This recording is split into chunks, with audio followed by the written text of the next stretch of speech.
YONO பாருங்க 2வது அதிகாரத்துல 7வது வசனம், என் ஆத்துமா என்னில் தொலைந்து போகையில் கர்த்தரை நினைத்தேன், அப்பொழுது என் விண்ணப்பம் உமது பரிசுத்த ஆலயத்திலே உம்மிடத்திலே வந்து சேர்ந்தது. பாருங்க எப்படி சொல்றாங்க. அதுக்கு முதல் வசனத்துல பாத்தீங்கன்னா, பர்வதங்களின் அடிவாரங்களில்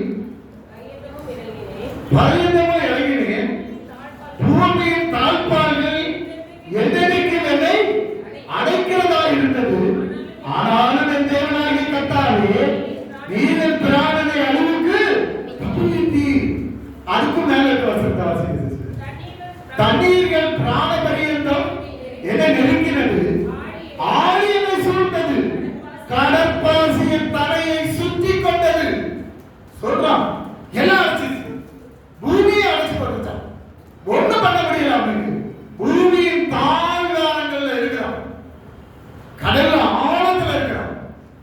இப்பதான் அவனுக்கு தெரியுது ஆண்டவர் எப்படிப்பட்டவர் அப்படின்னு. யாரும் என்னை காப்பாற்ற முடியாது. சொல்ற பாருங்க, என் ஆத்துமா என்னில் தோய்ந்து போகையில். தோய்ந்து போயிருக்கிறியா? ஆண்டவர் சொல்லுகிறார், ஆத்துமா தோய்ந்துச்சா? பலம் இல்லையா? வெற்றிடமா இருக்குதா? இருதயத்தில் ஒரு ஒரு ஒரு சமாதானம் இல்லையா? இருதயமும் மனசும் அப்படியே அலைபாய்ந்து இருக்கிறான். என்ன பண்ணது தெரியல. ஆண்டவர் சொல்லுகிறார், ஏங்கவா யோனா பாத்தீங்கன்னா, ஆண்டவரே ரட்சிப்பு உம்முடைய கர்த்தாவே, என்னை விடுதலை ஆக்கனா நீர் தான் ஆண்டவரே, என்னை விடுதலை ஆக்க கர்த்தாவே. ஆண்டவரை நோக்கி கூப்பிடுறோம். இன்னைக்கு நீங்க கூப்பிட்டீங்கன்னா ஆண்டவர் பாருங்க, அவர் பெரிய நல்ல தேவன்.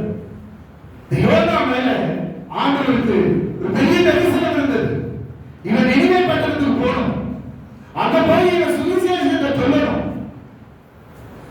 சொல்லி இந்த ஜனங்கள் எல்லாம் மறிக்கிறதுக்கு அவங்க ஜனங்கள் அழிய போறாங்க. அழிய போற ஜனங்கள்கிட்ட போய் இவன் சொல்லணும், பாவத்திலிருந்து நீ விடுதலையாகி நீ மறந்திருப்பதெல்லாம் அழிவு பக்கத்தில் வந்துருச்சுன்னு சொல்லணும். சொல்றதுக்கு ஆண்டவருக்கு ஒரு ஆள் தேவமா? அதனால ஆண்டவர் அழைத்திருக்கிறார். நீல பட்டணத்தில் போய் ஆண்டவருடைய வார்த்தையை சொல்றதுக்கு ஆண்டவர் இந்த யோனா மேல ஒரு தரிசனத்தை வைத்திருந்தார். நேரடியா பேசுறாரு, போ நான் சொல்ற இந்த வார்த்தையை போய் நினைவே பட்டணத்தில் சொல்லு அப்படிங்கிறார். இவன் நினைவே பட்டணத்துக்கு போறதுக்கு பதிலா இவன் ஒரு திட்டத்தை வச்சு இவன் தரிசனத்துக்கு போறதுக்கு எங்க இருந்தான்? கப்பல் இருந்தான். அது மாதிரி பண்ணிட்டு இருப்பேன். ஒருவேளை ஆண்டவர் ஒரு மேல ஒரு தரிசனத்தை வச்சிருக்கிறார். உன் மூலமா அனைவரும் ரட்சிக்கப்படணும். நீ தீர்க்க தரிசனம் சொல்ற ஆளா, தரிசனத்தை காண்ற ஆளா, அநேகருக்கு பயன்படுத்துகிற போகிற ஆளா நீ இருக்கணும்.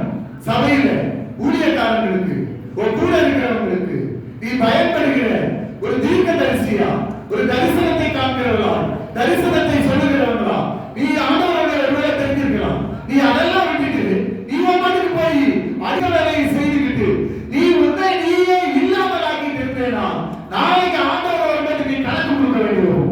கேட்பாரு, உனக்கு இப்படி ஒரு வரத்தை தந்திருந்தேனே, நீ எனக்கே தெரியாம அந்த வரத்தை இல்லாமாக்கி என்னுடைய சமூகத்தில் எத்தனையோ நான் ரசிக்கப்பட்டிருப்பான், அதுக்கு விரோதமா செயல்பட்டு கேட்பாரு. ஆண்டவர் சொல்லுகிறார், உனக்கு ஒரு சந்தர்ப்பத்தை கொடுத்திருக்கிறேன், திறந்து வெளியே வா, ஆண்டவரை வெளியில கொண்டு வாங்க, உங்களுடைய தரிசனத்தை எனக்கு தாங்க ஆண்டவரே, நான் யாருக்கு பிரயோஜனமா இருக்கு சொல்லுங்க ஆண்டவரே, எடுத்து பயன்படுத்துங்க கேட்டாங்க. யோனா மாதிரி ஒரு சூழ்நிலையில ஒருவேளை நீங்க இருக்கலாம்.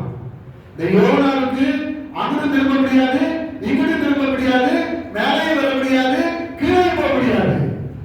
ஆழத்துல கடலுக்கு நடுவில் இருக்கிறான். இந்த மீன் அவனை காப்பாற்ற முடியாது. ஒருவேளை மீன் கடலுக்குள்ளேயே இவனை துப்பி விட்டுச்சுன்னா கூட யாரும் காப்பாற்ற மாட்டா, வேற ஒரு மீன் வந்து சாப்பிட்டு போயிடும். இப்ப இவனுக்கு வழியே இல்லை, நெருக்கத்தில் இருக்கிறான்.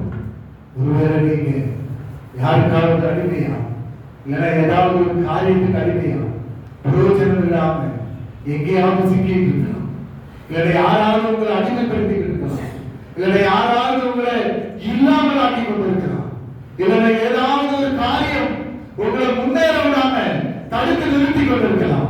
இந்த யோனா மாதிரி உட்கார்ந்து இருந்தீங்கன்னா, ஆண்டவரே நீர் என்னை ரட்சியும் கர்த்தாவே, என்னை விடுதலையாக்கி தோய்ந்து போன என் ஆத்மாவை சம்பூர்ணப்படுத்தி நிரப்பி அவருடைய உம்முடைய தரிசனத்தை நிறைவேற்ற என்னை இருந்து பயன்படுத்துகிறாங்க.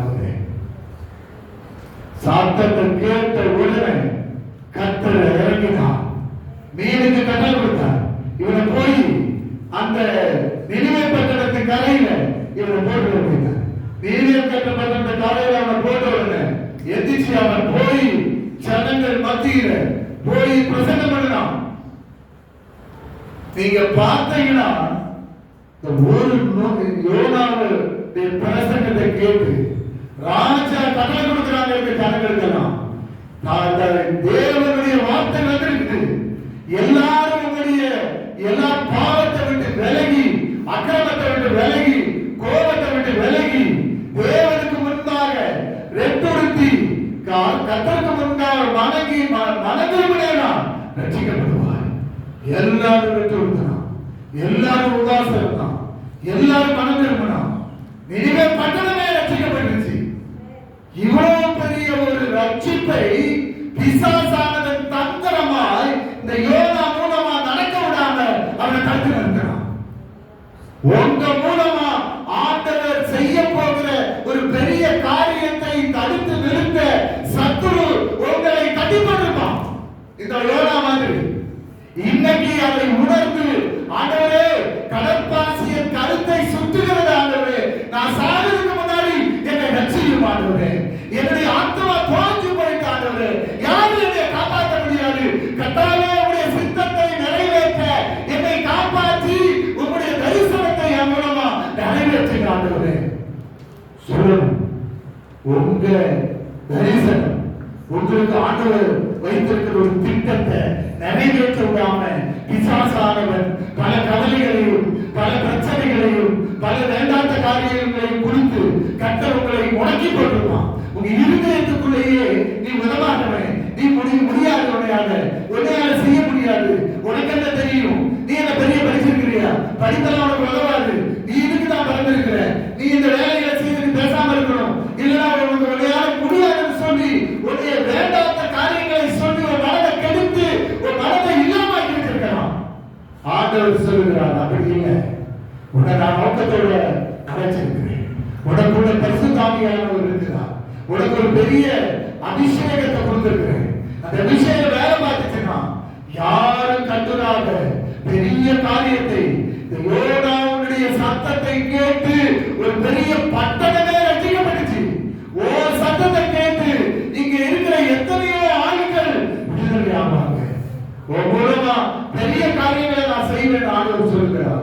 சும்மா ஏதோ காணோடு உங்களை அழைக்கல, உங்க மேல கர்த்தருக்கு ஒரு பெரிய சித்தம் இருக்குது. சின்ன சின்ன காரியங்கள், பலவீனம், நோய், இதையே சொல்லிட்டு சொல்றாரு. அதெல்லாம் எடுத்து தூரப்பட்டுட்டு எந்திரிச்சு வரணும். எதுக்கு வரணும்? எலியா அப்படிதான் பண்ணிருந்தான். முடியாத ஆண்டவர், என்னால முடியாது, எடுத்து வரணும். ஆண்டவர் வந்து இந்த சாப்பிடுறாரு, பிள்ளை வந்துக்கிட்டான், சாப்பிடுறாரு. நீ போக வேண்டிய தூரம் தெரிஞ்சுக்கணும். அவர் 2 ராஜாக்கள் அபிஷேகம் பண்ணணும், ஒரு தீர்க்கதரிசி அபிஷேகம் பண்ணணும். ஆண்டவரே அவனை எடுத்துட்டு போயிட்டாரு. அவன் மறிக்கலாம் கிடையாது. இப்படிப்பட்ட ஒரு ஆள், அப்படிப்பட்ட ஆளையே பிசாசானவன் தந்திரமா அவனை இல்லாம பார்த்தான். உங்களை அப்ப அவனுக்கு ஏமாற்றணும், நிறைய காரியங்களை சொல்லி உங்களை மனமடியில வச்சு உங்களை இல்லாம பார்க்கலாம். கர்த்தர் சொல்லுகிறார், பயப்படாது, நான் உங்களை எடுத்து பயப்பட